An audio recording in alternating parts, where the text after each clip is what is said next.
Thank you so much for coming to the final Innovative Cities lecture in the spring semester.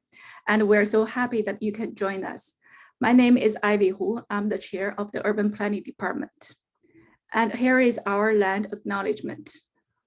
We acknowledge in Milwaukee that we're on traditional Potawatomi, Ho-Chunk, and Menominee homeland along the southwest shores of Michigami, North America's largest system of freshwater lakes, where the Milwaukee, Menominee, and Connecticut rivers meet, and the people of Wisconsin's sovereign Anishba, Ho-Chunk, Menominee, Oneida, and Mohican nations remain present. We feel it's important as planners who are working to create more equitable communities that we share resources to deepen your knowledge and connection with Indigenous communities. We encourage everyone to review the Indigenous land map to find the territories and languages in the area where you live and work. So with that, welcome to our Innovative Cities lecture. And for all the participants, please post your comments and questions in the chat during the presentation. Then we will come back to the Q&A session. Today, we're so glad to invite Sarah McKinley, Democracy Collective's Director of Community Wealth Building Practice. And we've been talking about community wealth building for a while. Here is an expert and talking about how and is community wealth building the future of economic development. Without further ado, let's welcome Sarah. Thank you.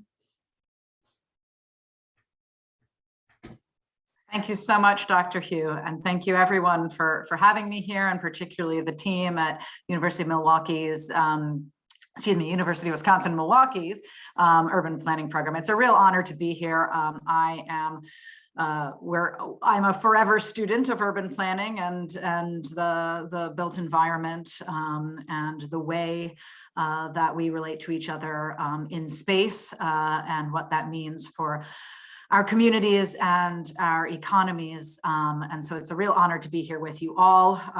I do have a degree in planning myself, and I always love to be in these spaces to be able to have these kinds of dialogues and dig into the big questions and the great broad thinking that I think the discipline of urban planning brings us all. So thank you so much for having me here.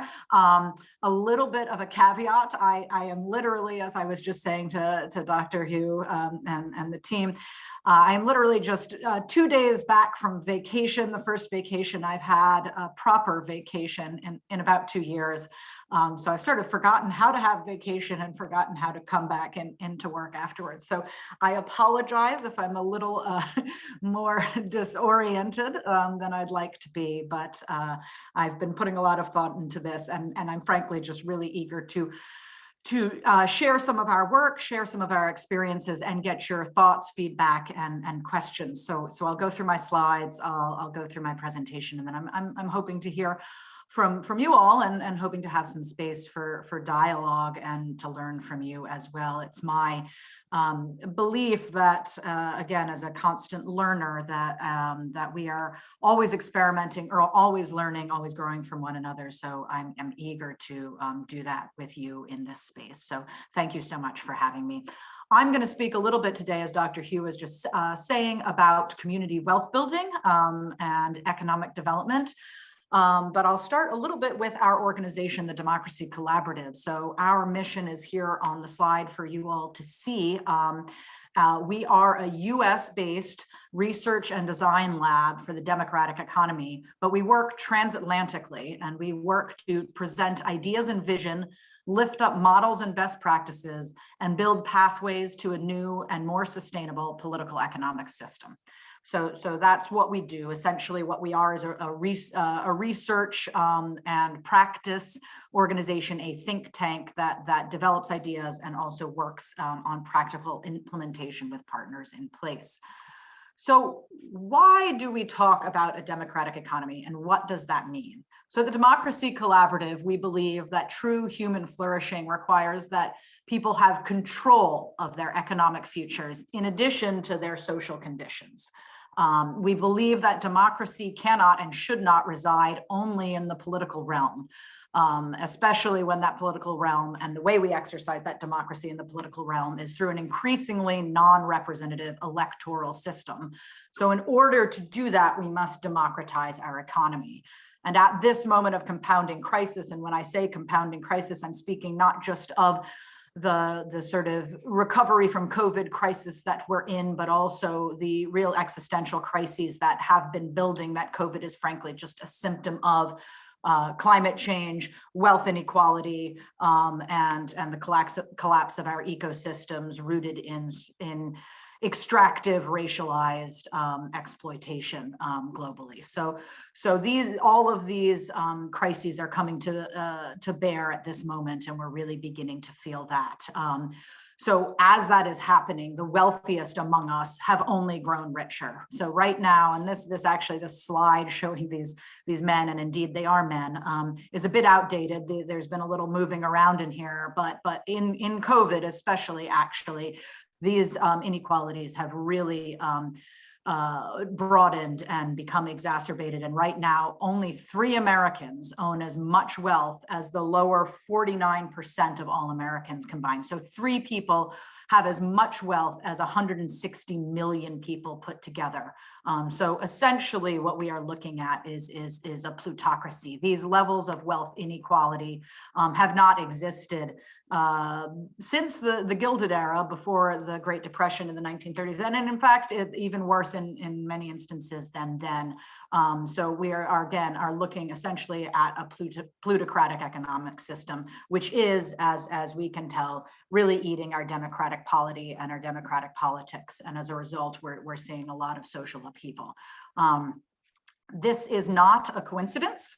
It is the result of the way the economic system has been designed, and the way that the economic system that we are currently living with is designed is to extract resources from both people and place, concentrating those resources in the hands of a few, usually at the very top, a few elite, with the promise or the potential that benefits will trickle down to others. We call this at the Democracy Collaborative the extractive economy.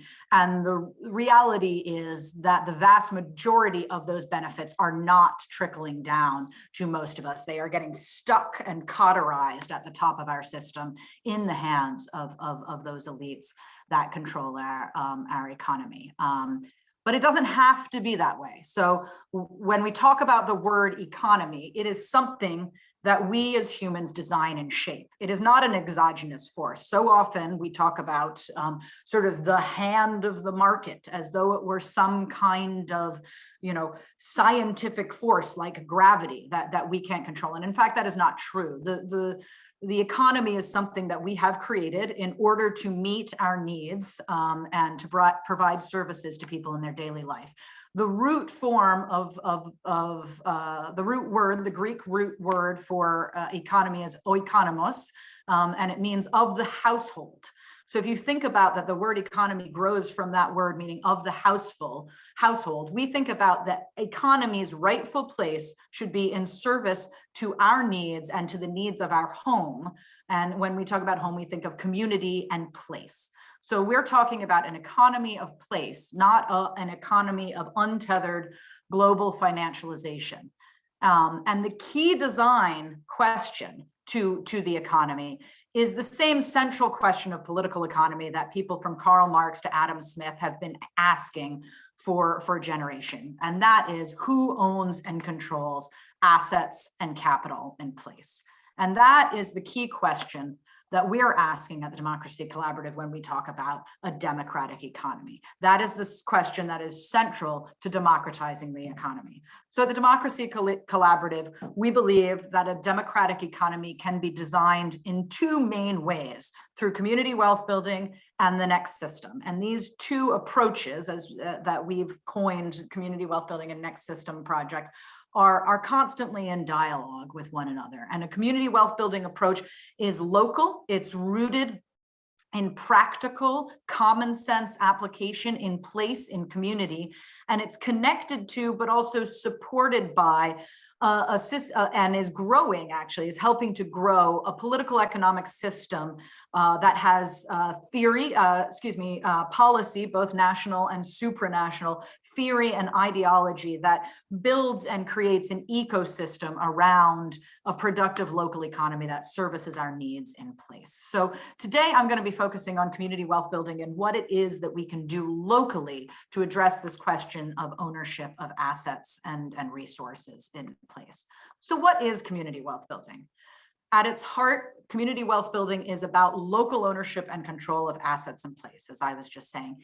It creates an economy, a local economy, where assets are broadly held and locally rooted over the long term so that income recirculates locally, creating stable prosperity. So rather than being extracted, it is rooted locally and circulates and multiplies to the benefit of the people living in place who are creating that wealth through their labor and through other means of asset management and so forth.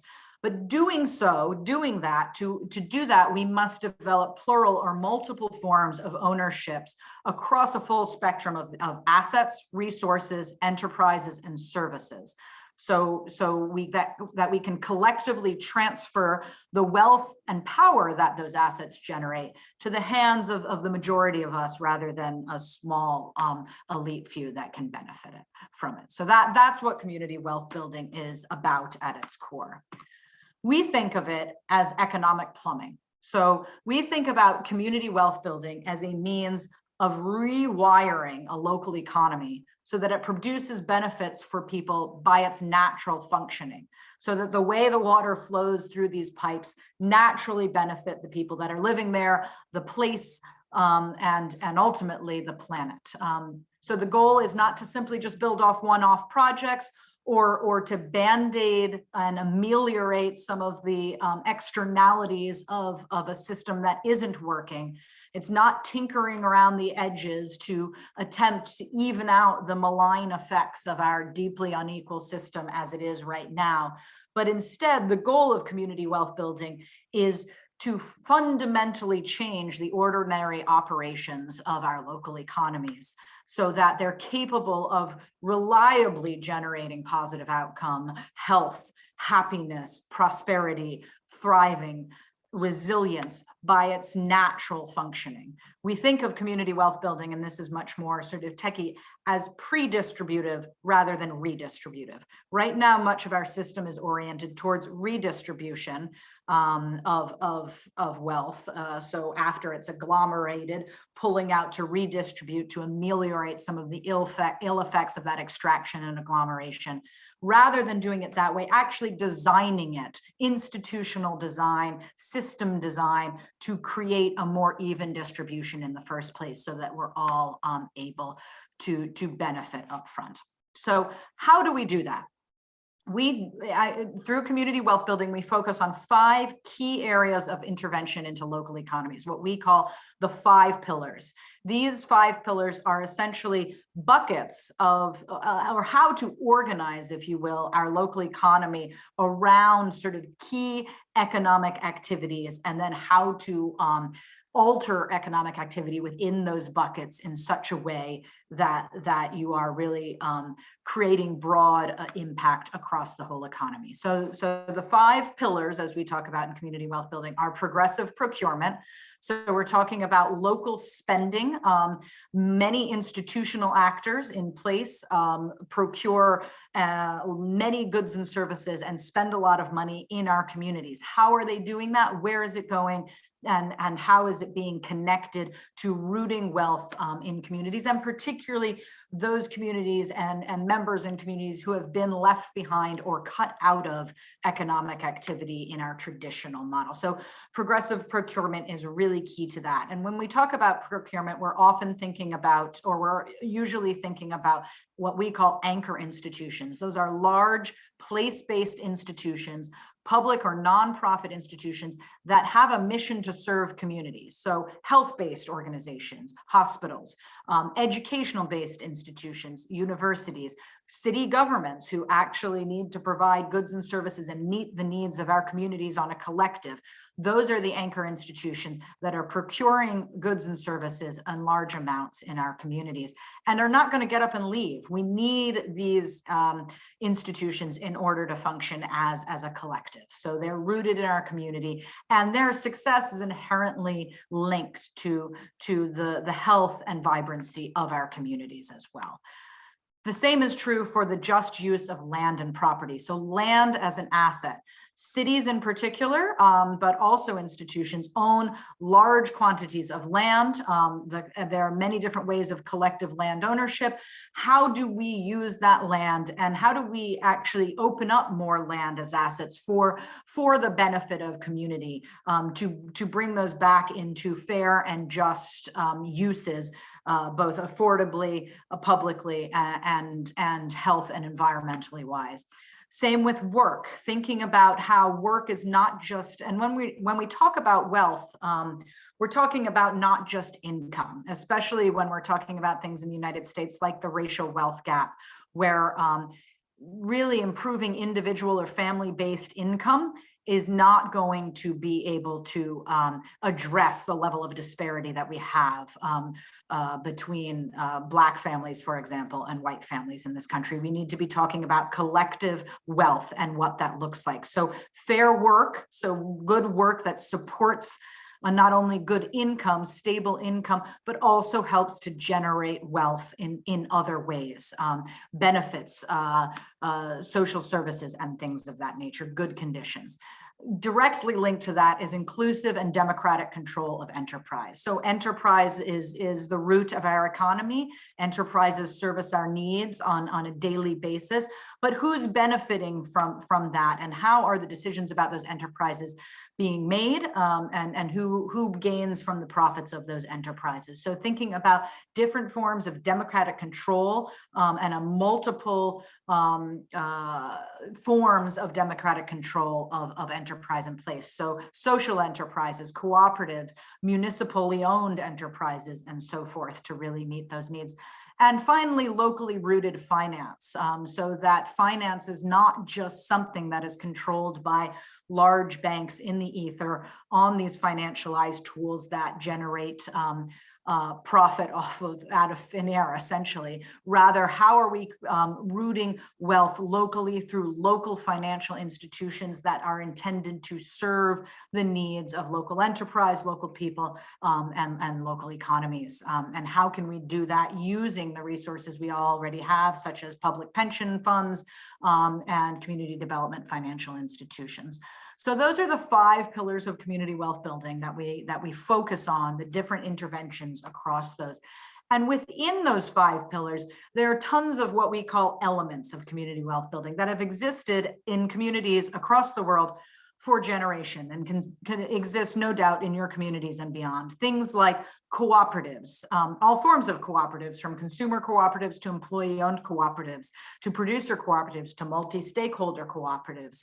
Those are a key part of democratically controlled enterprises, for example, but also community land trusts, how to own land collectively to prevent speculation, to prevent extraction, to prevent environmental degradation, to keep that land in productive and affordable use for the community that lives there for the long term, for perpetuity.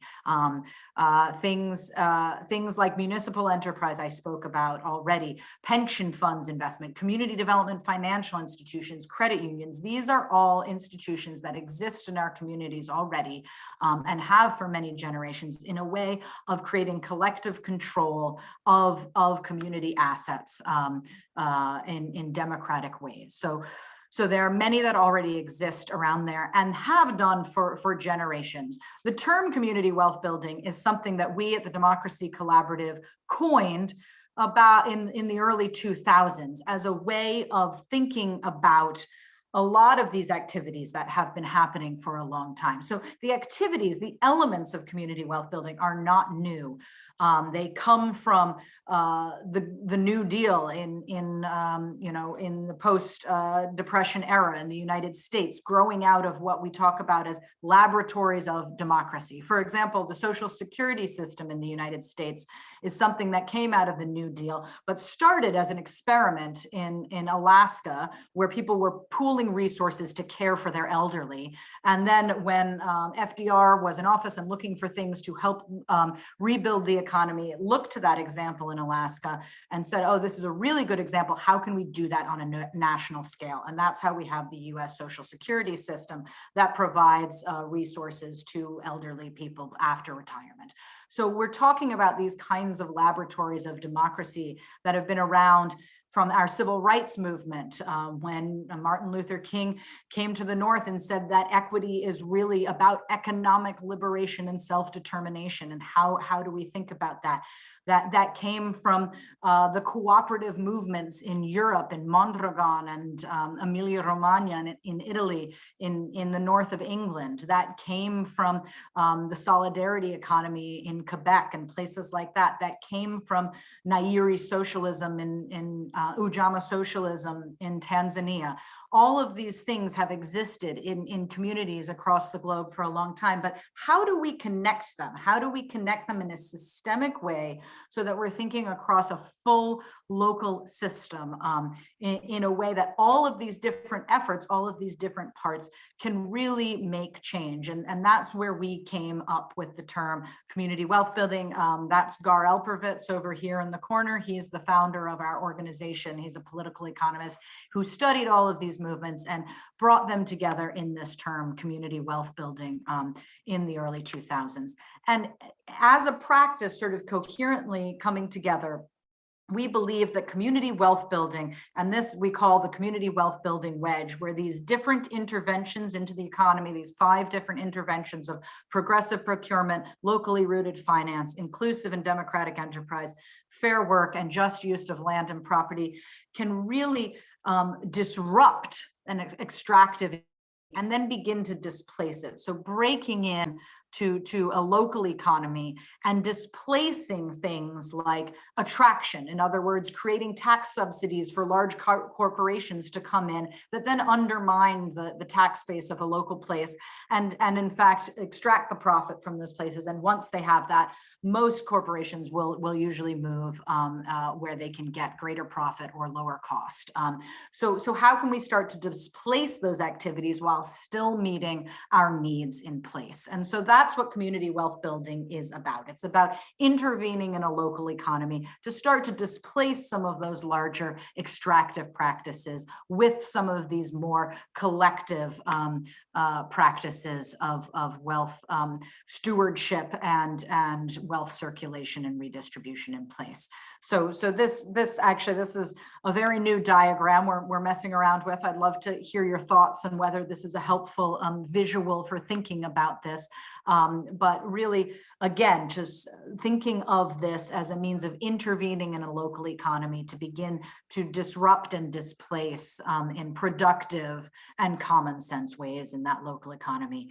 So that's what we call the wedge. And excuse me, is that clear? Can everyone see that? My screen fritzed for a moment. Oh, there it goes. It's good. All right. There we go. Okay. So where did we first start to articulate this coherent strategy of community wealth building? It was in Cleveland, Ohio, in the early 2000s. This picture, I think, is from about 2010, an aerial picture of some of the neighborhoods of Cleveland. And I imagine this is sadly an all too familiar sight to many of you. This is what a lot of post-industrial urban areas look like in the US, with unused land, infrastructure that no longer fits purpose, buildings and so forth that are empty or abandoned, lots having to do with population decline, but also with lack of wealth. So again, this is what we see in so many of our communities across the US and indeed across the world: vacant land, unemployment, and all the concomitant ills that come with this kind of environment. This is what we see as the ill effects effects of the extractive economy in our community. So at this time in Cleveland, some of you will probably know that at one point, Cleveland had almost as many Fortune 500 company headquarters as the city of New York. It was actually second only to the city of New York in terms of wealth.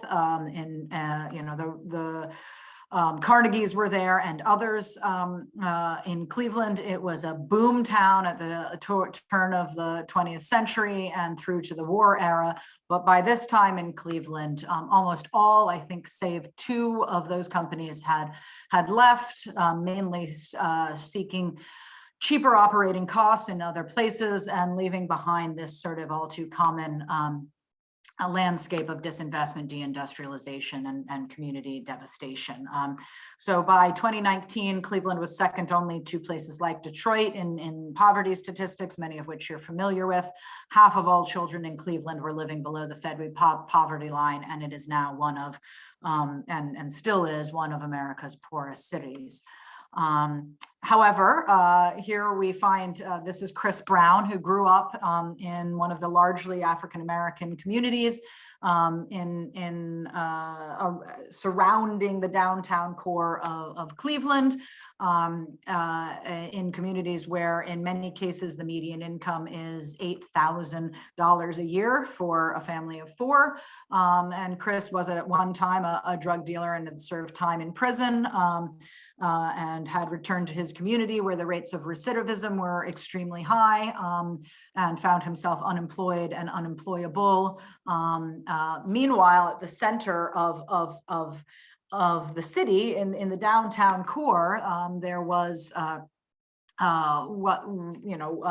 campus, if you will, where Case Western Reserve University, University Hospitals, Cleveland Clinic, and so forth were really booming and quite successful and doing quite well, though perhaps suffering from some of certainly suffering from the same conditions as we just saw, that was decreasing perhaps their student base and other things like that. So they sat and they came together, those institutions, and thought to themselves, why are we, having such prosperity but surrounded by such blight? And what do we do about it? What can we do about that?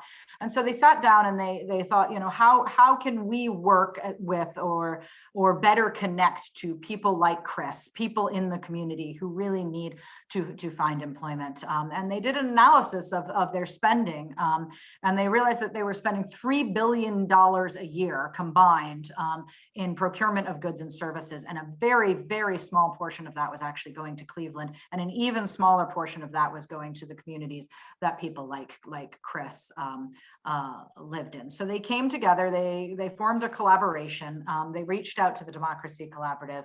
And they wanted to sort of interrogate the central question of how come we have this huge economic impact and none of it is benefiting the city of Cleveland? What can we do about that? And particularly none of it is benefiting these communities. So they identified these communities and came together in a collaboration with not only institutions, not only community residents like Chris, but also with community groups, community organizations, and others that have been working in the community for some time to really address that. And they began to analyze what bits of their spending could they start to redirect to communities, and then how can the community build their capacity to address those needs, address that demand, but also use that as an opportunity to really grow and root wealth locally. So they created a network of employee-owned cooperatives. It started first with an employee-owned laundry facility called the Evergreen Cooperative Laundries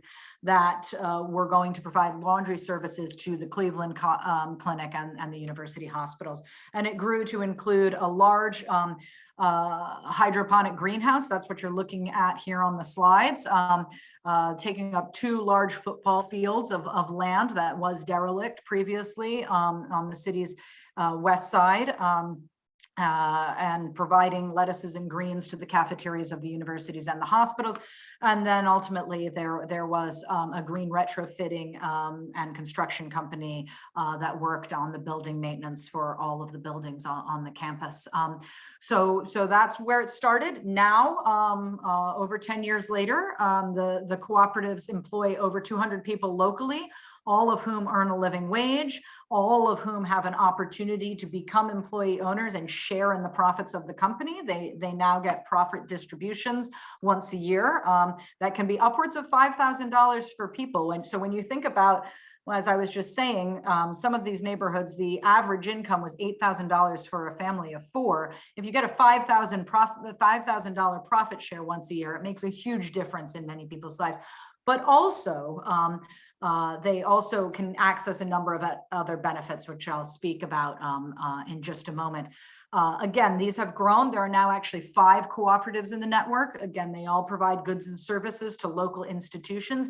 And just a few years ago, in fact, the Cleveland Clinic, the largest hospital, not just in Cleveland, but in the whole region, in all of Ohio and Western Pennsylvania and elsewhere, the Cleveland Clinic actually just put out its full laundry. It started with the laundry facility started with only 2% of laundry services being done by the local cooperative, the Evergreen Cooperative, but it put out its full laundry contract to bid 2 years ago.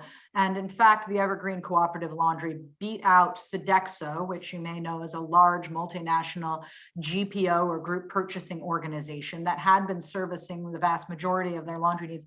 The Evergreen Cooperatives beat out the Sodexo for the full contract, the full Cleveland Clinic contract, and was actually able to buy out the Sodexo factory, convert all of those jobs into employee-owned positions, and bring all of those employees onto a higher salary and to greater benefits.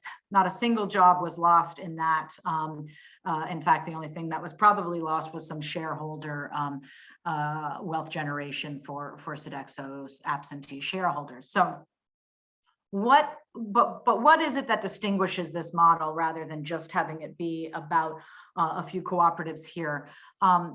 It was designed collaboratively to benefit the community as a whole. So the cooperatives themselves are networked together and overseen by a community-controlled holding company that is made up of both representatives from the cooperatives and from the institutional buyers, but also from local residents and local organizations and representatives. And those stakeholders have a say and a vote in whether or not the cooperatives can be sold or moved into the community, so that it's understood that these are community-owned assets. This holding entity also receives a percentage of the profits and the profit sharing from the cooperatives. And with those profits, they're able to provide services and supports to all of the cooperatives within the network so that they can scale and grow capacity and offer additional services to the community. And then in 2018, Evergreen launched the Fund for Employee Ownership. So in addition to the holding company fund, there is also a fund for employee ownership that again takes a share of the profits and uses it to support the conversion of existing companies within the Cleveland area to employee ownership. And much of that is addressing a need where many small businesses in most communities are the owners are reaching retirement age, and often those companies will be bought up, consolidated, asset stripped, and often closed. So to prevent that from happening, the Fund for Employee Ownership actually helps to acquire those enterprises and sell them back to their employees, so that those jobs stay in the community, the companies stay in the community to provide services locally, and you continue to have that recirculation of wealth. So what Evergreen is doing is recirculatory. It's multiplying, it's keeping wealth locally and multiplying that wealth for the people who created it in the first place.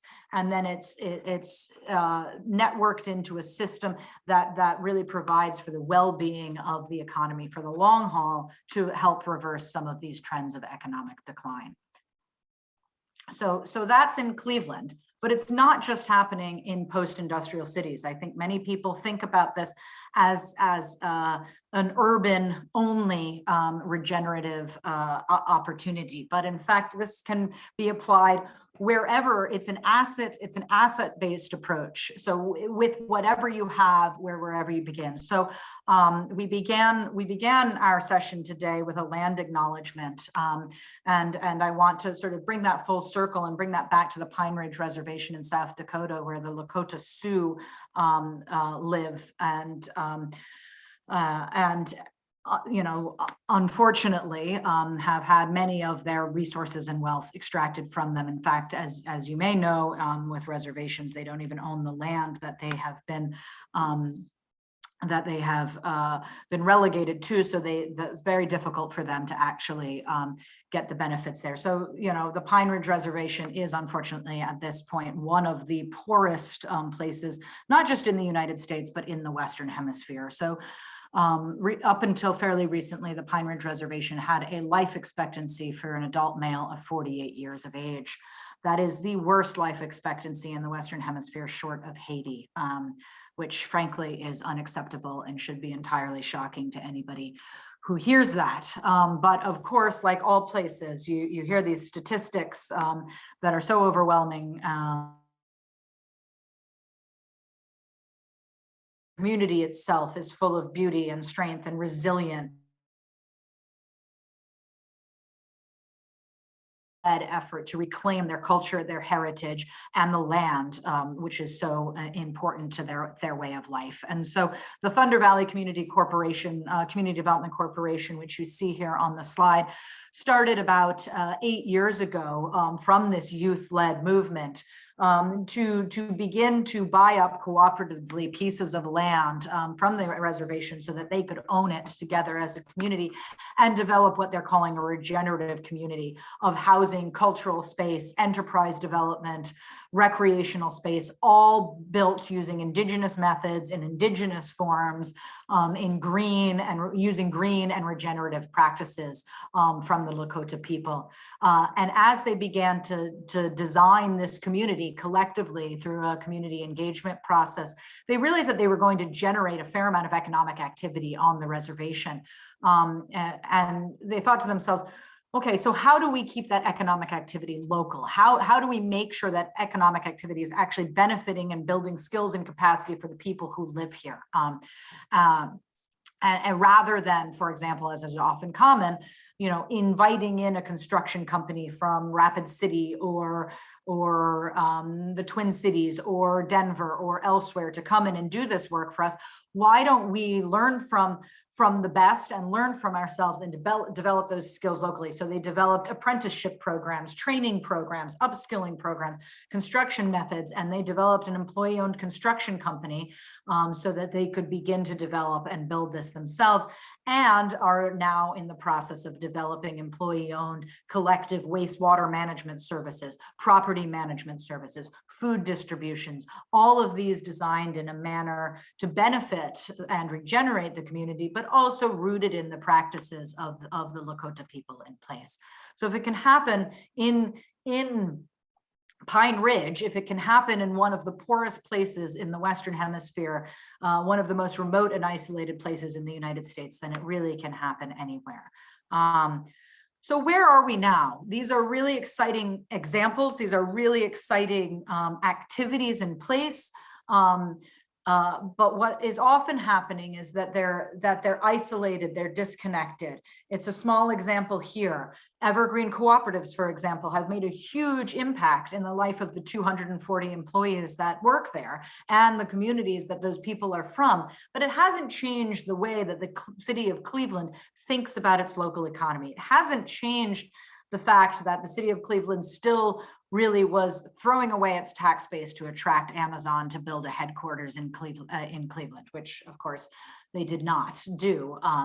And so it hasn't come together in a way that is shown yet or pointed that this can be the way that we do things. It's not just an experiment. It's not just a nice idea on the fringes of the system, it's central to the way we think about our local economy. So part of this is disconnection and isolation. Part of this is resources, but part of it too is that there's no coherent politics of change around this. The need to build a local power base for people to understand that this really makes a difference in their lives. And again, it hasn't substantially changed the way that cities practice economic development. So even though there's really exciting things happening in different places across the country, it hasn't actually substantively changed the way that we think about our local economies and practice economic development in place.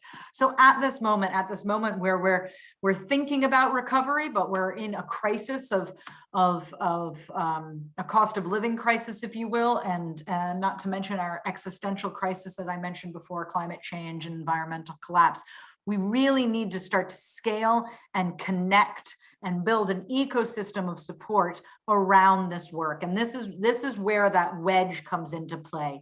It's always good to start where you can, to start with your strength. If your strength is cooperative development, that's great. If your strength is local institutions looking to purchase locally, that's great. Start with the strength, but then connect it across in a systemic way across all those 5 different areas of intervention. And that's where we need to be headed right now, is looking across the full local economy and connecting interventions in intentional ways that are resourced and supported by policy and capacity.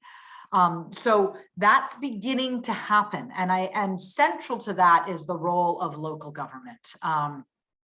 As I said earlier, we're doing work transatlantically. So in addition to the US, we've been working in the UK, we've been working in Europe in places like Amsterdam, in Bordeaux. We've been working with partners in Australia, Sydney, New Zealand, and elsewhere to really think about what is the role that local government can play. What is the appropriate role for local government to be able to support that? And again, through policy, through their own purchasing power, through their own hiring practices, through their own use of land and assets, through their own investment strategies. This is particularly relevant at this moment when the American Rescue Plan funds are coming to cities in large amounts.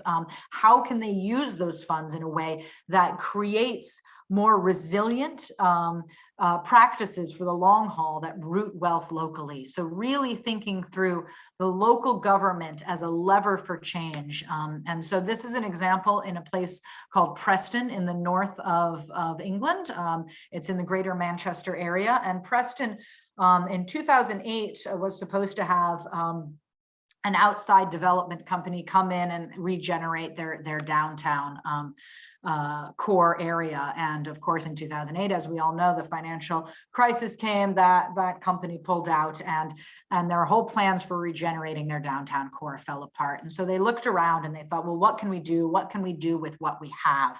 And since then, Preston really undertook intentionally a community wealth building strategy, looking at all of its assets and how to reinvest those and root them locally. So since that point, they have repatriated, as they would say in England, or brought back to the local economy over 70 million pounds of investment into purchasing locally, but also into, they now have community. They brought a bus station back into community control. They're about to open a community-owned cinema.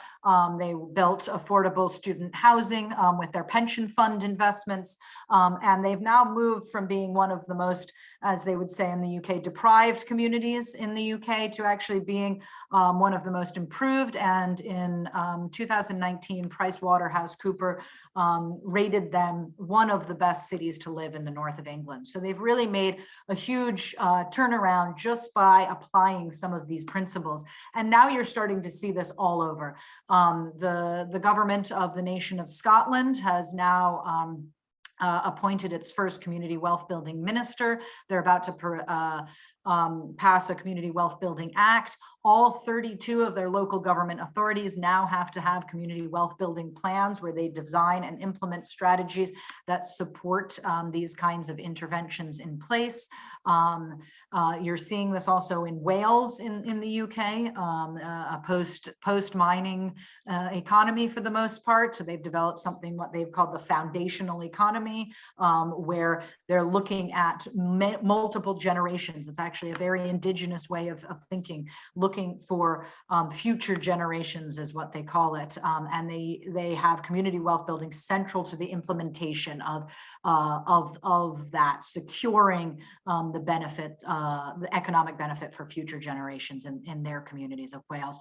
So you're starting to see these ideas come together in scale in places around the country to really connect and make those systemic transformations in place. And we're beginning to start to see that locally in the US as well. So we are now working with 4 local governments across the US to really analyze what it is that the local government can do to support these activities across all of those 5 pillars that I mentioned earlier. So we're beginning to see this movement grow. We really need to scale it. We really need to connect it. It's experimental, it's iterative, it's growing, but it's very clear that something needs to change so that we can start to move from an extractive economy for the few to a regenerative and democratic economy for the many. So that's what I think about on the day-to-day. I'm eager to get your questions, to have a conversation with you, to hear what you're thinking about, and to really learn and grow together. So thank you so much for having me. I hope some of this stimulated some ideas. I'm sure it has stimulated some recognition of things that are happening in your community in Milwaukee, especially. I'd love to hear what's happening in Milwaukee. We've actually been in dialogue with some cities in Wisconsin, in particular Madison. Madison's done some interesting things around cooperative development, and I'm sure there's more that I don't even know about, and I'd love to hear from you about that. So thank you so much, and I look forward to dialogue over the next little bit. Thank you, Sarah, so much.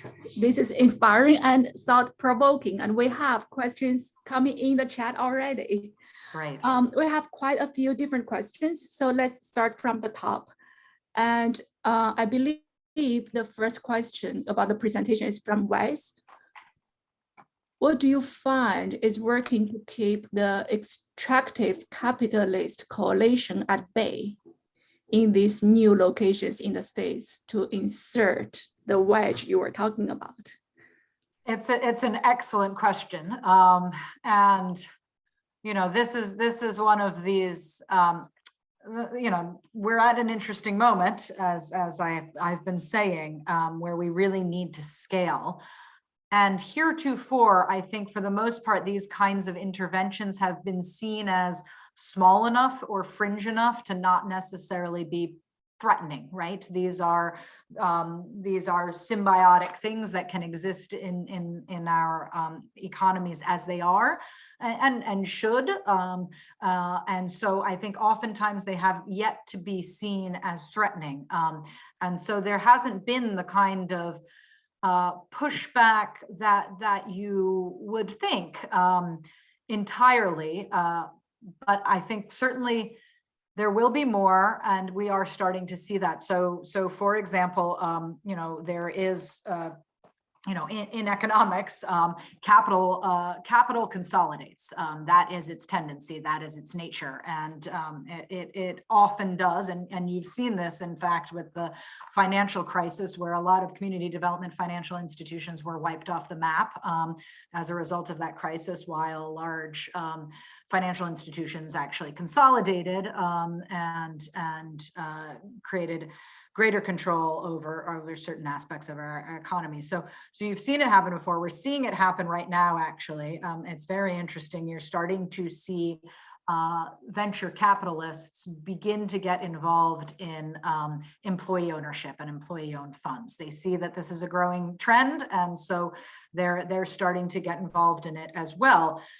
what is interesting is that that's not necessarily a bad thing, right? That is a sign of success. If you're forcing some of the power brokers to recognize that these kinds of distributive and democratic approaches need to be considered, and to actually perhaps change a percentage of the way that they operate to consider those things, that is a good thing. But it is incremental, and it is often watering down, and it is often diluting some of the real transformative potential of these opportunities. And so we're starting to see that more. I think we're going to continue to see that more. I think it is going to be a huge problem in many ways, and yet change is incremental. And so it's sort of, as we often say, you have to walk on both feet, right? We have to be able to,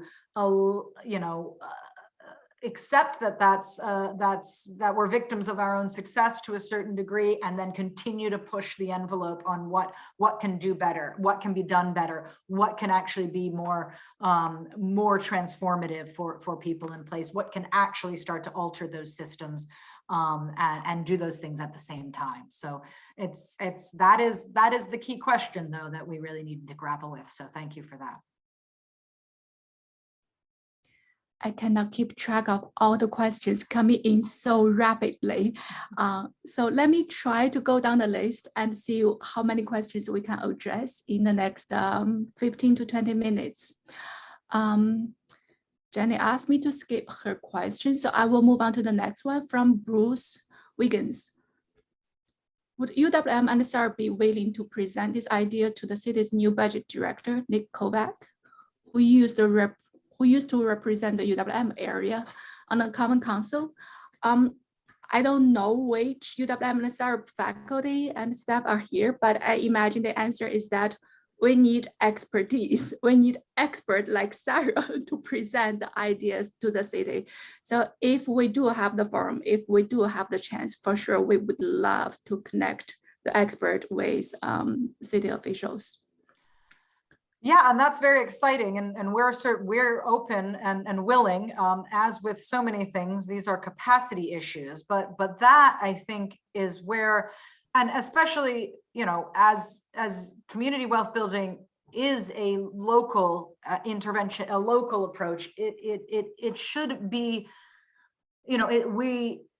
we understand capacity limitations, especially when you're learning new things and thinking about things differently. And many people this is new to, and you have to build that capacity. But the goal is to build it locally, right? Our goal is to help spread vision, ideas, thinking, build a new way of thinking, but then to help support the growth of that capacity locally so that it can be rooted in that place. So it's not about an expert coming in from outside. It's about how can we work together to grow that expertise locally as well, so that it's not exceptional, so that it's not external. What does that look like?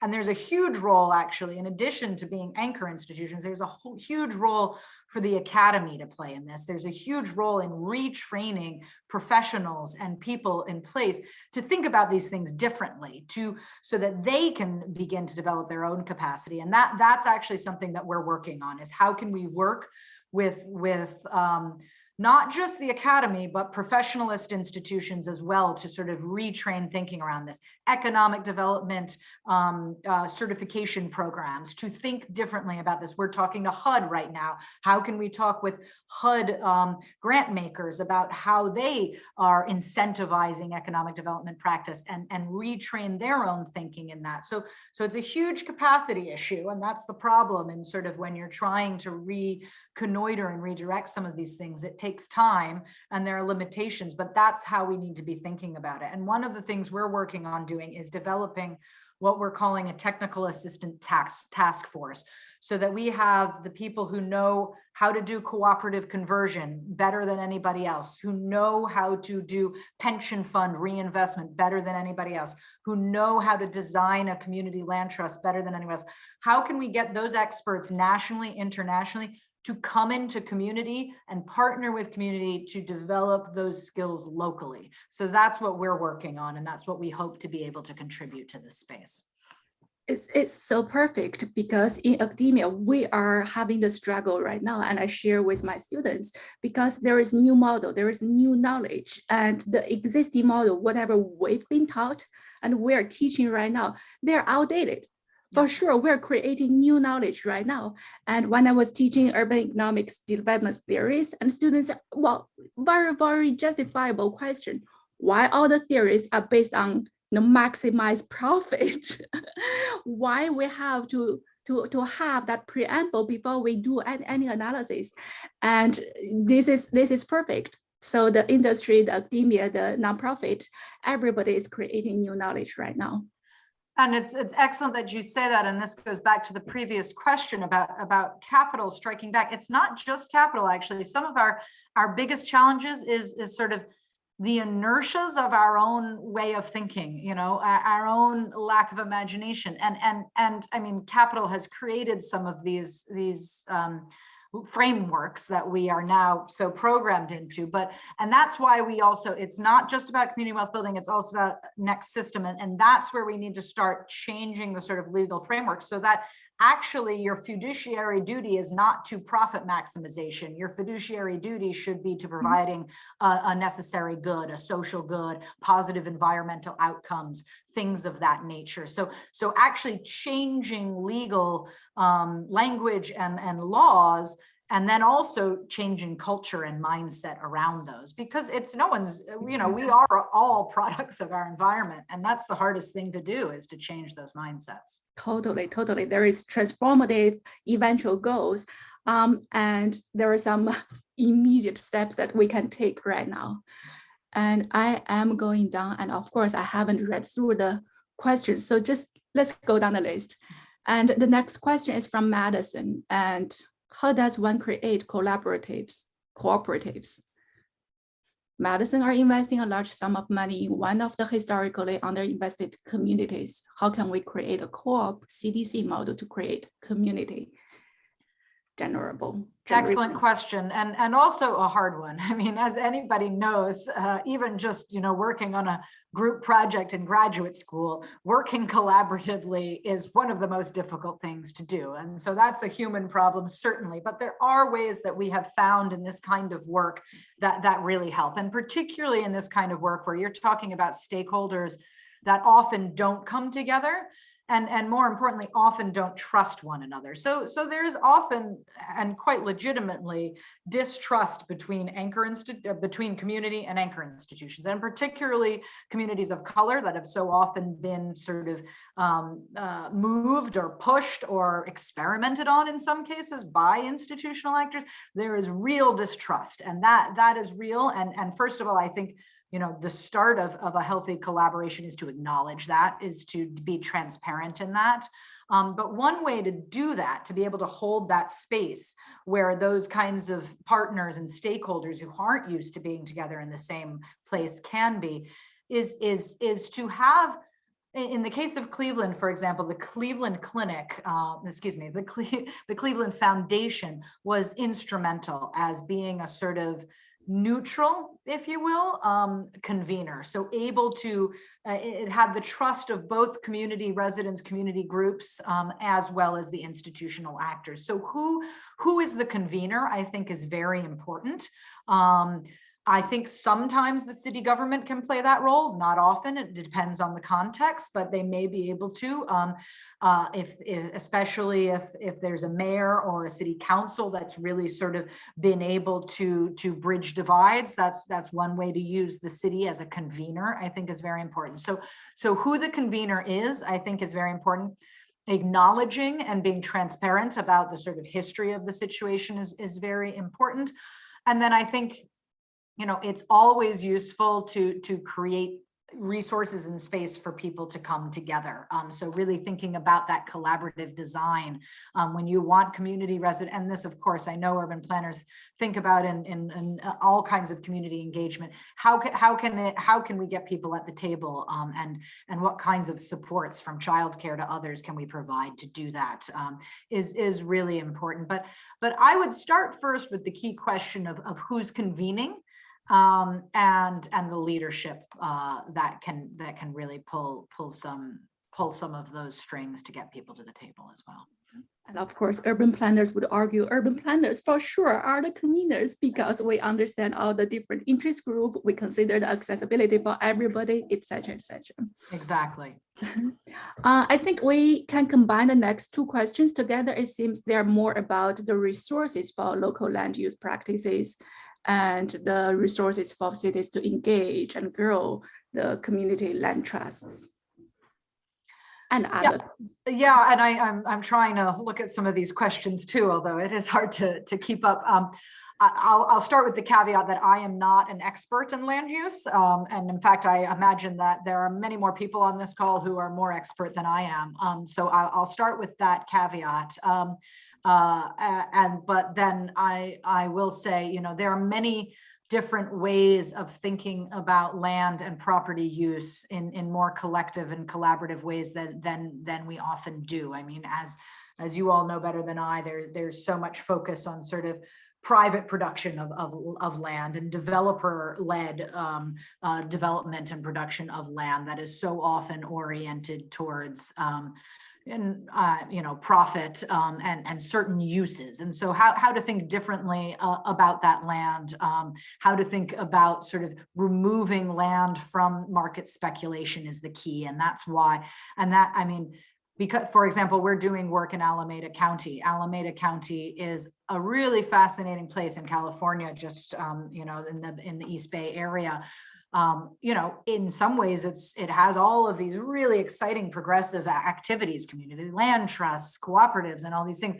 But the problem is that land has been so highly speculated and is so unaffordable that literally people cannot live there, and they cannot afford to work in the cooperatives or anything that they're building. They literally no longer have a workforce, if you will, as a result of that land speculation. And there's very limited land availability, especially when we are considering the impacts of climate change, forest fires, drought, all these other things in that part of the world. And so it's a huge problem. And so the key is to really remove some of that land from the private market so that it's not just for speculation. So thinking, and this again goes back in many ways to sort of fiduciary requirements, right? That how can that be seen as an asset in other ways, and not just a profit maximizing asset in terms of health, in terms of access to green space, in terms of gardens, in terms of public convening space. So community land trust people often think about for housing affordability. That is very important, but you can also use that model for restoration of land, conservation of land. You can use it for small business development, for commercial land trusts. So there are different ways to think of it. That's just a model. In Scotland, you're seeing something, and in other places in the UK as well, you're seeing something called community asset transfers, where assets, private assets actually, that aren't being used properly are given up to communities to take first bid, a right to buy, if you will, to those assets, and they can then steward it for community uses. And you're seeing that being used for everything from forest restoration to public spaces, to energy, solar energy development for communities and things like that. So there are many different ways to think about this. Again, I'm not an expert. I'd be more than happy to share resources with people who want to know more about that, however. Yeah. And again, we're accumulating new knowledge, so we need to look at all different examples and case studies. The next two comments, it appears they are comments and they're talking about successful examples here in the city, and there are some examples with the link, the website link. I don't see question mark, so let me scroll down, unless although I'm very excited to hear about some of these things. So right. I hope we'll be able to capture some of these things as well. So thank you. We're developing, and just to intervene real quick, sorry, Dr. Hugh, we're developing what we're calling a list of elements. It's kind of a dictionary of all these different things where we'd like to include best practices and things like that. So anything that we can have on that would be very useful. Yeah, and Sherman Phoenix and UW-Milwaukee are very successful examples here. Right.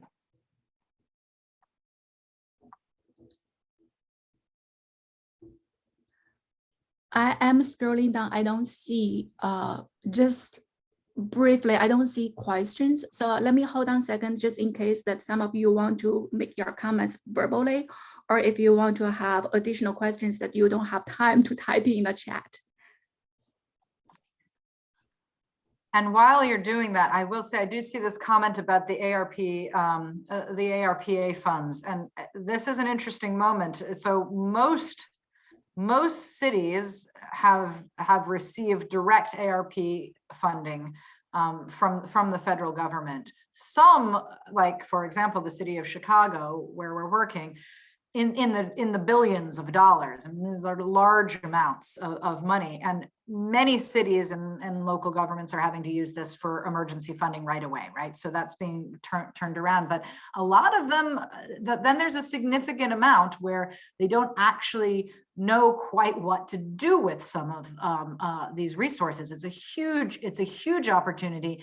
And sort of more importantly than they don't know what to do with the remaining resources is actually working with local governments to think about, well, how can you actually screen all of these resources through a particular lens, right? Rather than, okay, well, we just need to create 300 new jobs, but it doesn't matter that those new jobs are just, part-time jobs at Walgreens. How can we actually start to put some parameters around the use of these funds to actually come back from this? So that's something we're working with a number of cities including the city of Chicago. We had a conversation with the mayor of Green Bay, who is doing some interesting things with some of their ARP money. I've heard of a few examples in California where they're actually using some of their ARP money for experiments around use of universal basic income for artists and other things like that. So it is a real opportunity. They have until, I think they have to have everything earmarked by next year and everything spent by 2024. So it's one of these things where urgency can often be the enemy of creative thinking, but we do have a moment right now where it's important to really get people thinking creatively about this. Yeah, and this is probably once in a generation time that cities have some financial resources. Exactly. The last question is so easy for you to answer, Sarah. Oh no, I bet it isn't. It is. If we can follow up with you directly, and do you mind to share your contact information if they can contact you? No, absolutely. Please do follow up directly. And I had it on my slides, but I'll share it again. Oops, I'm hitting the wrong buttons here. I'll just share it. You can absolutely reach out to me directly. Yeah. Jenny has already typed your email. So. Beat me already, Jenny. Thank you so much. Don't hesitate. It might take me, if you reach out today, I'm still digging out from vacation. So it might take me a few days, but I certainly will respond. And as I said, one of the things we're interested in doing is sort of developing this network of experts that can really work in place to help grow some of these capacities. So I'm eager to also, and I'll confess my own, all I know is what I don't know. And certainly one thing, that I am always looking to improve is expertise in planning, zoning rules, the minutia, I'm a generalist. I went to planning because I wanted to study it all. And now I look at things at a system level.